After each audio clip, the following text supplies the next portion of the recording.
नमस्कार दोस्तों, साथी ज्ञान गंगा चैनल पर आप सभी का स्वागत है। आज हम आपको भगवान बृहस्पति देव की एक छोटी सी कथा बताने वाले हैं। दोस्तों, अगर आप हमारे वीडियो को देख रहे हैं तो मेरे चैनल को सब्सक्राइब कर दें। भगवान बृहस्पति देव जिनकी पूजा करने से हम सभी का दुख समाप्त हो जाता है और हमें सुख की प्राप्ति होती है।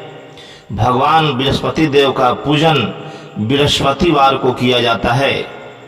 दोस्तों, बृहस्पतिवार के दिन केले के पेड़ के नीचे दिया जलाने और पीले कपड़े में पीला कोई चावल हो या कोई दूसरा चीज हो रखकर भगवान बृहस्पति को पूजते हैं और उन्हें जल अर्पित करते हैं तो हमारा दुख कष्ट दूर हो जाता है। दोस्तों, भगवान बृहस्पति देव की एक छोटी सी कथा है जो हम आपको बता रहे हैं। एक राज्य में एक राजा रहते थे। वे अपने प्रजाओं से बहुत प्यार करते थे और जो भी भिखारी पंडित उनके दरवाजे पर आते थे उनको दान पुण्य करते थे और प्रेम से बैठाकर भोजन करवाते थे। राजा की लगातार यही सब चीज देखकर रानी तंग आ चुकी थी और हमेशा राजा से कहती थी कि आप तो सारा धन लुटा दीजिएगा, आप अपना सारा धन बर्बाद कर दीजिएगा। धन लुटा लुटा के इन गरीबों को खिला के आप सारे धन का नाश कर रहे हैं। राजा चुपचाप सुनते रहते और रानी को कोई जवाब नहीं देते। कहते हैं दोस्तों कि अगर आदमी के पास धन हो तो किसी भी गरीब को खिला देना चाहिए और भिखारियों को दान पुण्य करना चाहिए, पंडितों को दान पुण्य करना चाहिए, उनको खिलाना चाहिए। दोस्तों, यही काम राजा किया करते थे और इसी के चलते उनके पास बहुत सारा धन आते रहता था।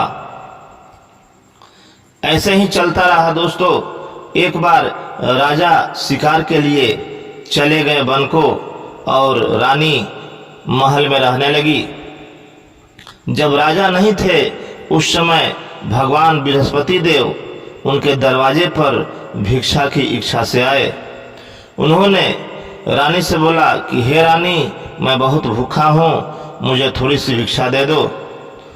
रानी ने कहा कि अरे, मैं तो इन दान पुण्य से बहुत तंग आ चुकी हूँ, मुझे तो यह सब देख देख कर बहुत ही क्रोध आता है, मैं किसी को दान करना नहीं चाहती।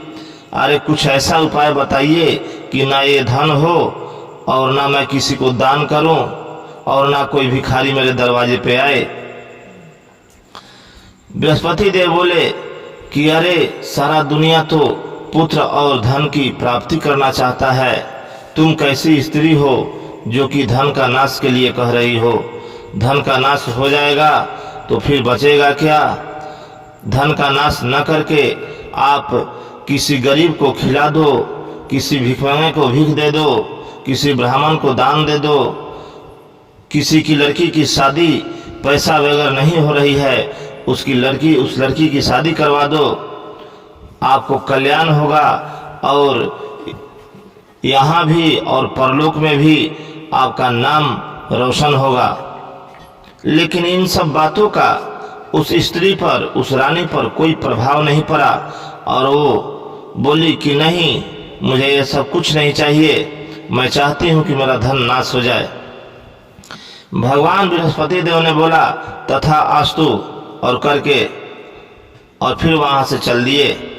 दोस्तों, रानी का धन का नाश धीरे धीरे होने लगा और बृहस्पति देव तथा अस्तु कहने से पहले रानी को एक बात बताए थे कि देखो रानी, अगर तुम्हें अपना धन का नाश नहीं करना है तो तुम पीले मिट्टी से अपना सर धोया करो और फिर वस्त्र धोया करो, तुम्हारा धन का नाश धीरे धीरे होने लगेगा।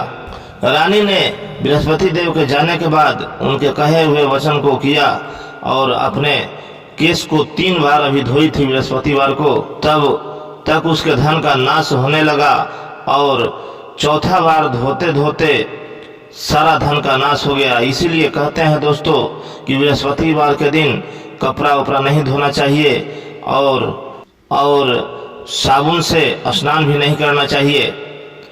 इसलिए कि भगवान बृहस्पति देव का कथन है कि जो भी इस दिन साबुन से अपना सर धोएगा या मिट्टी से धोएगा और वस्त्र को धोएगा तो वो आदमी के शरीर पर कर्ज चढ़ते जाता है और वो आदमी धनवान से गरीब बन जाता है। इसलिए दोस्तों आगे की कथा सुनाते हैं। जब रानी का धन समाप्त हो गया तो फिर क्या था, राजा जब आए तो उन्होंने देखा कि मेरा सारा धन नष्ट हो चुका है। वे भूखे प्यासे रहने लगे, एक एक दाना के लिए तरसने लगे। रानी बहुत तड़पने लगी और अपने बात पर पछताने लगी कि मैंने ये क्या कर दिया कि मुझे भूखे रहना पड़ रहा है। फिर क्या था दोस्तों, राजा एक दिन रानी से बोले कि हे रानी, यहाँ तो सभी लोग मुझे जानते पहचानते हैं, यहाँ तो मैं कोई छोटा कारोबार कर सकता नहीं, यहाँ कोई काम कर सकता नहीं, मजदूरी कर सकता नहीं, इसलिए मैं दूसरे राज्य को जा रहा हूँ और वहाँ से हम कमाकर कुछ धन भेजेंगे, तो आप लोग अपना गुजर बसर करना। यह कहकर राजा दूसरे राज्य को चले गए और वहाँ वो लकड़ी का कारोबार करने लगे। जंगल से लकड़ी काट कर लाते और बेचते। ऐसे दिन गुजरता गया। रानी भूख से तड़प रही थी। एक दिन रानी ने अपने दासी से बोला कि हे दासी, देखो हमारे यहाँ से थोड़ी दूर पर मेरी बहन की शादी हुई है, वो लोग बहुत धनवान हैं, उनके पास जाओ और थोड़ी सी कुछ अन्न पानी मांग कर लाओ कि हम लोग का भूख प्यास मिटे। दासी जब रानी के बहन के यहाँ गई तो वहाँ भगवान बृहस्पति देव की पूजन हो रही थी। रानी की बहन बृहस्पति देव की व्रत की थी और वो व्रत के कथा में बैठी हुई थी। दासी ने जब पहुंचा तो सारी बातें रानी के बहन से बताया, लेकिन उसका प्रभाव रानी के बहन पर कोई नहीं हुआ और चुपचाप बैठी रही। रानी की बहन जब दासी से नहीं बोली तो दासी उठकर वहां से चली आई और बड़ी दुखी मन से रानी से कहा कि हे रानी, आपकी बहन ने कोई मदद नहीं की, वो हमें कुछ नहीं दिया। फिर रानी की बहन जब कथा समाप्त हुआ तो सोची कि दासी आई थी, मैंने उससे बात तक नहीं की, वो बड़ी दुखी हुई होगी, चलो उनके घर चलते हैं। प्रसाद लेकर रानी की बहन ने रानी के यहाँ पहुंचा और बोला कि हे बहन, मैं कथा में बैठी थी और भगवान बृहस्पति देव की पूजन कर रही थी, इसलिए मैंने आपके दासी से नहीं बोला। ये बृहस्पति देव का प्रसाद है, खा लो और भगवान बृहस्पति देव का पूजन करो, आपका सारा दुख कष्ट खत्म हो जाएगा। रानी ने बोला कि पूजन तो अभी बाद में है, अभी तो हम भूख से तड़प रहे हैं, थोड़ी सी अन्न पानी मुझे अगर देती तो मेरा भूख प्यास मिट जाता।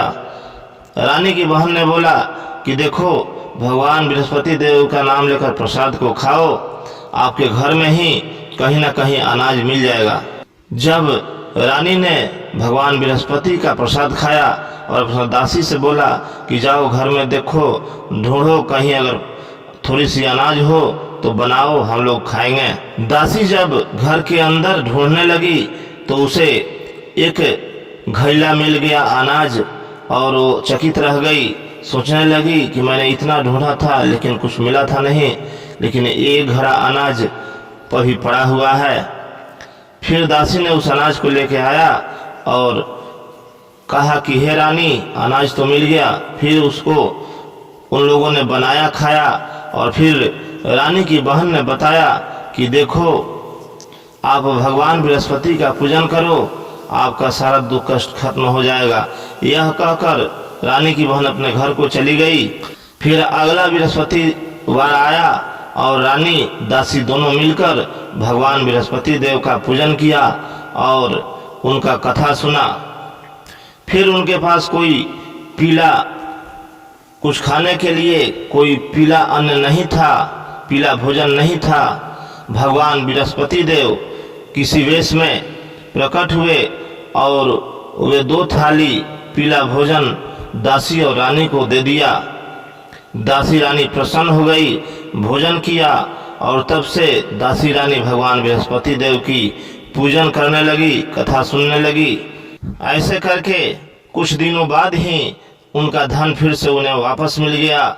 राजा भी अपने राज्य को वापस आ गए और अपना राजपाट चलाने लगे। दोस्तों, तो कहने का मतलब है कि आदमी को कभी भी अपना विचार सुंदर और स्वच्छ रखना चाहिए।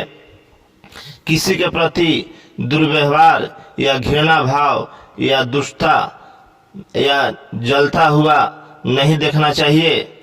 दोस्तों, दूसरे को देख के जलने से बढ़िया है कि अब आप अपने बारे में सोचिए और अपने जिंदगी के बारे में सोचिए, अपने बाल बच्चों के बारे में सोचिए। किसी दूसरे के बारे में सोचना आज के युग में बहुत ही बेकार की बात है। दोस्तों, चलते चलते आप सबको एक बार फिर से जय बृहस्पति देव। नमस्कार।